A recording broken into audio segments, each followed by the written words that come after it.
2, 3 நாளைக்கு முன்னாடி பார்த்தீங்கன்னா, எங்க வீட்டு அந்த தகரத்துக்கிட்ட வந்து ஏதோ ஒரு புல்லு மாரி மொளச்சிருந்துச்சு. சரி அது ஏதோ சும்மா மொளச்சிருக்கு, அப்புறமா புடுங்கி போட்டுக்கலான்னு விட்டுட்டேன். இன்னைக்கு காலையில குப்பை கொட்ட வரும்போது பார்த்தா, அதுலேருந்து பார்த்தீங்கன்னா சோளம் மாரி வந்துருந்துச்சு. பார்க்கவே அழகா இருந்துச்சு அது. இன்னைக்கு பார்த்தீங்கன்னா, எனக்கு வீக் ஆஃப். இந்த வீக் ஆஃப் விட்டாவே வந்து பார்த்தீங்கன்னா, குழந்தைங்களுக்கு ஸ்கூல் இருக்கிறதும் நான் மறந்து போயிடுறேன். அவங்களுக்கு சமைக்கணுமேங்கிறதே எனக்கு தோண மாட்டேங்குது. இன்னைக்கு பார்த்தீங்கன்னா, அதே மாரி தான் ரொம்ப நேரம் தூங்கிட்டேன். எந்திரிச்சு பார்த்தா மணி 7 ஆயிருச்சு. சீக்கிரமாக குக் பண்ணுற மாதிரி என்னடா பண்ணுறதுன்னு யோசிச்சுட்டே இருந்தேன். சரி பாப்பா வந்து ரசமும் முட்டை ஆம்லேட்டும் வேணும்னு சொல்லி கேட்டிருந்தா. சரி நமக்கு மண்டக்குள்ளே எந்த ஒரு ஐடியாவும் வரல, அவளாச்சும் ஒரு ஐடியா கொடுத்தாலேன்னு சொல்லிட்டு எந்திரிச்சு வேகமாக ரசம் வச்சுட்டேன். இந்த தவா வந்து பார்த்திங்கன்னா வாங்கினதுலேருந்து நான் ஒரு 2 தடவை தான் யூஸ் பண்ணியிருப்பேன்.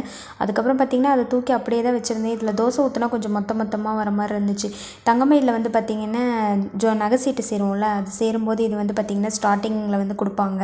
அப்படி கொடுக்கும்போது நிறைய அந்த மாதிரி திங்ஸ் நான் வாங்கி வச்சுருக்கேன். அதில் எனக்கு இந்த டைம் இந்த தோசைக்கல் வேணும்னு சொல்லி வாங்கியிருந்தேன். சரி அதில் இன்றைக்கி முட்டை ஆம்லேட் ஊற்றலான்னு சொல்லிட்டு அதில் தான் ஊற்றி பாப்பாவுக்கு லஞ்ச் பாக்ஸ் எல்லாம் பேக் பண்ணி கொடுத்துட்டு ஈவினிங்க்கு மேலே பார்த்திங்கன்னா அவங்களும் ஸ்கூல்லேருந்து வந்துட்டாங்க. வந்ததும் அம்மா வீட்டில் எனக்கு கொஞ்சம் ட்ரெஸ்ஸஸ் எல்லாம் வந்து ஸ்டிச் பண்ண வேண்டியது இருந்துச்சு.